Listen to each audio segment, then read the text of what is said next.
आज हम लोग बीए पार्ट थर्ड के फर्स्ट पेपर पश्चिमी राजनीतिक विचारक पढ़ रहे हैं और इसमें अब हम शुरू करेंगे जॉन स्टुअर्ट मिल, जेएस मिल। और जेएस मिल को हमने कल भी थोड़ा बहुत समझा था जब हमने जेरेमी बेंथम को पढ़ा था।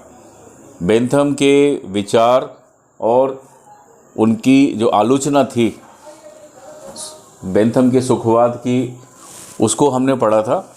तो उसमें भी हमने जो उसकी आलोचना थी उसमें हमने मिल के रूप में पढ़ा था, संशोधन जो हुए थे।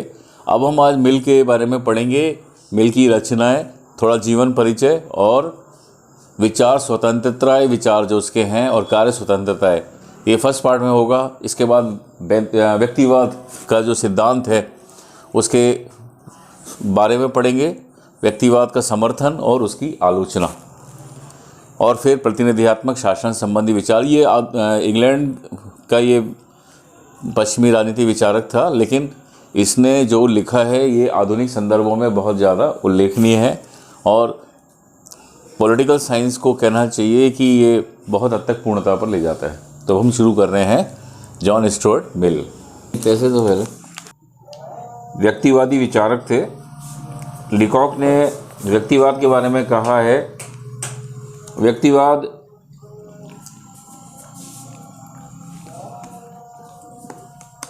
व्यक्तिवादी विचारधारा की व्याख्या करते हुए उन्होंने कहा है कि शासन का एकमात्र कर्तव्य हिंसा और छल से व्यक्ति की रक्षा करना है।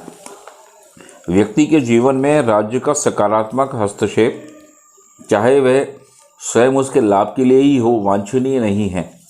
राज्य के द्वारा आर्थिक व्यवस्था को अपने हाथ में लेने या नागरिकों की आर्थिक गतिविधियों पर प्रतिबंध लगाने को भी औचित्यपूर्ण नहीं कहा जा सकता। व्यक्तिवाद का फ्रांसीसी शब्द लासा फेयर, जैसे अंग्रेजी में लेट अलोन, मुझे अकेला छोड़ दो, कह सकते हैं। व्यक्तिवाद के अर्थ को अच्छे प्रकार से स्पष्ट करता है। इसका अर्थ है कि राज्य और सरकार व्यक्ति को स्वयं उन्नति करने के लिए अकेला छोड़ दें। अब इसका विकास, गार्नर के अनुसार व्यक्तिवाद की उत्पत्ति 18वीं सदी के उत्तरार्ध में यूरोप में अतिशासन के दोषों की प्रतिक्रिया स्वरूप हुई। यूनानी विचारक राज्य को एक नैतिक पुरुष के रूप में स्वीकार कर लेने की बात कहते हैं और मध्य युग में भी लगभग इसी प्रकार की विचारधारा प्रचलित थी। 16वीं और 17वीं शताब्दियाँ यूरोप में निरंकुश राजतंत्र के लिए प्रसिद्ध थीं। हॉब्स, रूसो, हेगल और बोसांके द्वारा इसी प्रकार अपनी उग्र आदर्शवादी विचारधारा का प्रतिपादन किया गया था और व्यवहार में भी इस युग की कुछ सरकारें तो इतनी अधिक निरंकुश और अमर्यादित हो गई थी कि उनके अर्थहीन कानून निश्चित दिनों के लिए एक विशेष प्रकार के भोजन निर्धारित करते थे तथा शवों को दफनाने के लिए विशेष प्रकार के वस्त्रों की व्यवस्था की भी आज्ञा देने लगे थे। तो इनके विरुद्ध प्रतिक्रिया स्वाभाविक थी और 18वीं सदी की औद्योगिक क्रांति के बाद तो ऐसा हुआ।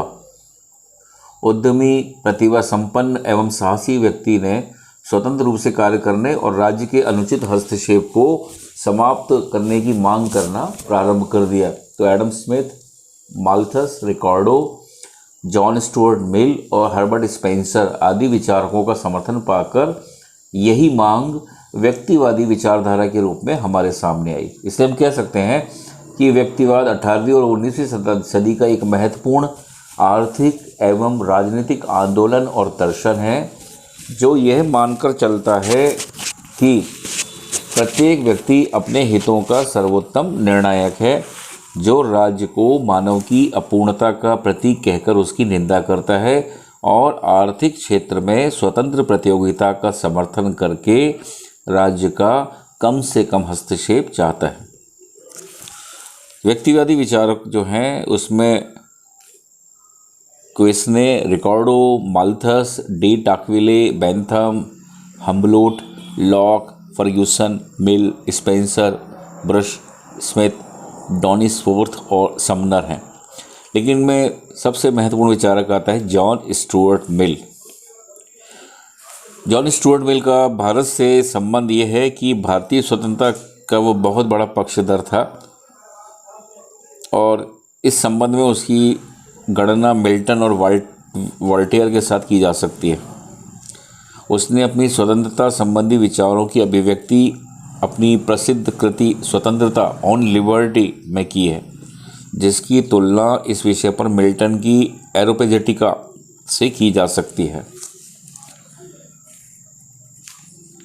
तो मिल जो है विचार स्वतंत्रता का कट्टर समर्थक था और उसका मूलभूत विचार ये था कि सत्य को केवल हम तर्क वितर्क द्वारा ही जान सकते हैं और विचारों के संघर्ष में सदैव सत्य की ही विजय होती है। इसलिए प्रत्येक व्यक्ति को विचार और अभिव्यक्ति की पूरी स्वतंत्रता प्राप्त होनी चाहिए और राज्य के द्वारा किसी भी प्रकार की विचारधारा या भावाव्यक्ति पर कोई प्रतिबंधन नहीं लगाया जाना चाहिए। किसी विचार का दमन करना सत्य का दमन करना है, क्योंकि ये जरूरी नहीं है कि सामान्य स्वीकृत विचार सत्य हों। मिल के अनुसार किसी व्यक्ति का विचार सत्य हो सकता है या मिथ्या, या आंशिक रूप से सत्य और आंशिक रूप से मिथ्या। यदि सत्य मत को रोका जाता है तो समाज और अधिकारी वर्ग विश्व को सच्चाई जानने से रोकते हैं। यदि वह मत मिथ्या है तो भी उस पर रोक लगाना उचित नहीं है, क्योंकि सत्य मिथ्या मत का अंत कर देगा, जिससे मिथ्या मत रखने वाला भी सच्चाई से परिचित हो सकेगा और मिथ्या मत का अंत करने के कारण सत्य अधिक प्रकाशमान हो जाएगा। अधिकारी वर्ग का यह दावा कि वे समाज को हानि पहुंचाने वाले मतों को रोककर जनता की भलाई कर रहे हैं उचित नहीं है, क्योंकि जनता स्वयं ही मिथ्या मत को नहीं मानेगी। यदि कोई विचार केवल आंशिक रूप से सत्य है तो भी प्रतिबंध लगाना उचित नहीं, क्योंकि उसमें कुछ तो सत्य है। मिल न केवल सभी सामान्य व्यक्तियों को वरन सनकी व्यक्तियों को भी विचार की स्वतंत्रता देने के पक्ष में है, क्योंकि उसका कहना है कि जिन्हें एक ज़माने में सनकी समझा जाता था वे आज महान व्यक्ति समझे जाते हैं। सुकरात और ईसा मसीह अपने ज़माने में सनकी ही तो समझे जाते थे, लेकिन आज ये हमारी दृष्टि में पूज्य हैं। 10 सनकी व्यक्तियों में से 9 निरर्थक बुद्धू तो हो सकते हैं, किंतु 10वां व्यक्ति मानव जाति के लिए इतना लाभदायक हो सकता है कि जितने अनेक साधारण व्यक्ति मिलकर भी नहीं हो सकते। मिल व्यक्ति स्वतंत्रता की रक्षा न केवल राज्य के हस्तक्षेप वरन असहिष्णु समाज बहुमत और परंपराओं के दबाव से भी करने के लिए प्रयत्नशील है।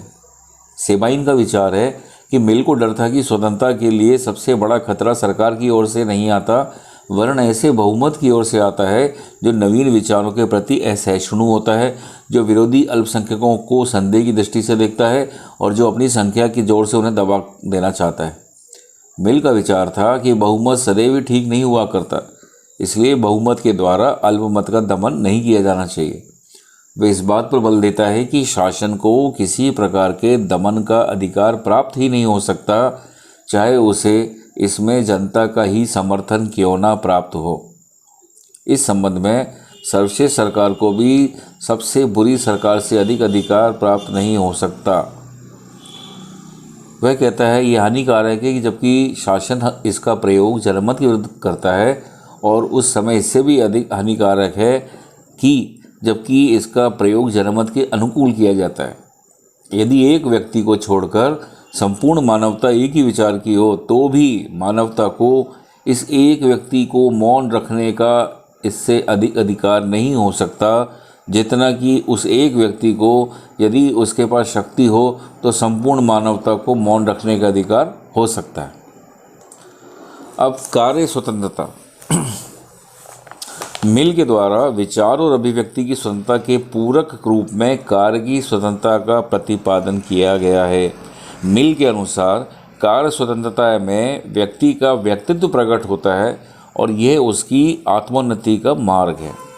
उसके अनुसार कार्य की स्वतंत्रता मानव जीवन के सुख का एक मुख्य तत्व है और वही व्यक्तित्व और सामाजिक प्रगति का भी आवश्यक तत्व है। लेकिन विचार स्वतंत्रता और कार्य स्वतंत्रता में एक अंतर है। हमारे कार्यों का प्रभाव समाज के अन्य व्यक्तियों के जीवन पर पड़ता है, इसलिए समाज या अन्य व्यक्ति अपनी सुरक्षा के हित में व्यक्ति की स्वतंत्रता पर आपत्ति कर सकते हैं। इसलिए एक व्यक्ति के विचार को स्वतंत्रता से निरपेक्ष रूप में प्राप्त हो सकती है, लेकिन कार्य की स्वतंत्रता उस सीमा तक ही प्राप्त हो सकती है जहाँ तक कि यह स्वतंत्रता अन्य व्यक्तियों को इसी प्रकार की स्वतंत्रता में बाधक नहीं बनती। मिल मानव कार्यों को दो भागों में विभाजित करता है। नंबर 1 स्वविषयक सेल्फ रिगार्डिंग और दूसरा परविषयक अदर्स रिगार्डिंग। पहले क्षेत्र के अंतर्गत वे कार्य आते हैं जिनका संबंध व्यक्ति के व्यक्तिगत रूप से होता है। इस क्षेत्र में सोना, पहनना, खाना, आचार विचार आदि। मिल इन कार्यों के संबंध में व्यक्ति को पूर्ण स्वतंत्रता प्रदान करने के पक्ष में है। उसका तो यहाँ तक कहना है कि यदि व्यक्ति अपने घर में जुआ खेलता है, तो मद्यपान करता है, यदि उसके इस कार्य का प्रभाव समाज पर नहीं पड़ता है तो उसे करने दो। इसी प्रकार यदि कोई व्यक्ति रहन सहन के तरीकों या समाज की प्रचलित व्यवस्थाओं की चिंता किए बिना अपने निजी तरीके से रहता है, तो इसमें राज्य या समाज के अन्य व्यक्तियों द्वारा कोई हस्तक्षेप नहीं करना चाहिए। परिवेशक क्षेत्र में वे कार्य आते हैं जिनका प्रभाव समाज के अन्य व्यक्तियों पर पड़ता है। परिवेशक कार्यों में व्यक्ति की स्वतंत्रता सीमित होती है, विशेषकर जबकि उसके कार्यों से अन्य व्यक्तियों की स्वतंत्रता में बाधा पहुंचती है। इस संबंध में मिल लिखता है, वह एकमात्र उद्देश्य जिसके लिए व्यक्तिगत या सामूहिक रूप से मानव जाति को अधिकार प्राप्त है कि वह अपने किसी सदस्य की स्वतंत्रता में हस्तक्षेप कर सके, आत्मरक्षा ही है। वह प्रयोजन जिसके लिए सभ्य समाज के किसी सदस्य के विरुद्ध न्याय रूप से उसकी इच्छा के विरुद्ध शक्ति का प्रयोग किया जा सकता है, यही है कि वह औरों को हानि न पहुंचा सके, उनके ही भौतिक या नैतिक हित के नाम पर उसकी स्वतंत्रता में हस्तक्षेप नहीं किया जा सकता। अपने ऊपर, अपने शरीर और मस्तिष्क पर व्यक्ति संप्रभु है। मिल का विचार है कि विविधता से ही मानवीय प्रगति का मार्ग प्रशस्त होता है, इसलिए वह सबके लिए एक सा जीवन रखना सामाजिक विकास के विरुद्ध समझता है। मिल व्यक्ति की स्वतंत्रता को सामाजिक रीति रिवाजों से मुक्त रखना चाहता है, क्योंकि इन रीति रिवाजों से रूढ़िवादी दृष्टिकोण का उदय होता है जो मानवीय व्यक्तित्व के विकास में बाधक होता है। इस प्रकार मिल व्यक्ति के लिए कार्य की स्वतंत्रता का प्रतिपादन करता है, लेकिन उसका विचार है कि निम्नलिखित परिस्थितियों में व्यक्ति की स्वतंत्रता की रक्षा के लिए राज्य व्यक्तिगत जीवन में हस्तक्षेप कर सकता है। नंबर 1, यदि व्यक्ति स्वतंत्रता का अनुचित उपयोग करते हुए अन्य व्यक्तियों की स्वतंत्रता में बाधक होता है। दूसरा, जब मनुष्य स्वतंत्रता के अनुचित प्रयोग द्वारा अपने कर्तव्य पालन को भूल जाए। तीसरा, संकटकालीन स्थिति का सामना करने के लिए भी व्यक्ति को अपनी स्वतंत्रता का कुछ अंश त्यागने के लिए बाध्य किया जा सकता है। तो अंत में हम देखते हैं मिल के स्वतंत्रता संबंधी विचारों को डेविडसन के अनुसार 3 शीर्षकों में हम रख सकते हैं। पहला, व्यक्ति की भावनाओं और इच्छाओं को उचित स्थान दिया जाना चाहिए। बौद्धिकता द्वारा इनका पूर्णतः अपहरण नहीं किया जाना चाहिए। दूसरा, सामाजिक और सार्वजनिक कल्याण की दृष्टि से व्यक्ति के दृष्टिकोण को उचित महत्व दिया जाना चाहिए। इससे मानव कल्याण में वृद्धि होगी और लोग आगे बढ़ने के लिए प्रोत्साहित होंगे। और तीसरा, उन सामाजिक परंपराओं का विरोध करना चाहिए जो मनुष्य के विकास में बाधक हो और जिनसे विचारों की अभिव्यक्ति तथा आचरण की स्वतंत्रता में बाधा पड़ती हो। तो ये हमने मिल के विचार पढ़े हैं और कार्य स्वतंत्रता और विचार स्वतंत्रता संबंधी इनके विचार हैं, और ये हमारा फर्स्ट पार्ट इसके साथ ही संपन्न होता है। Thank you.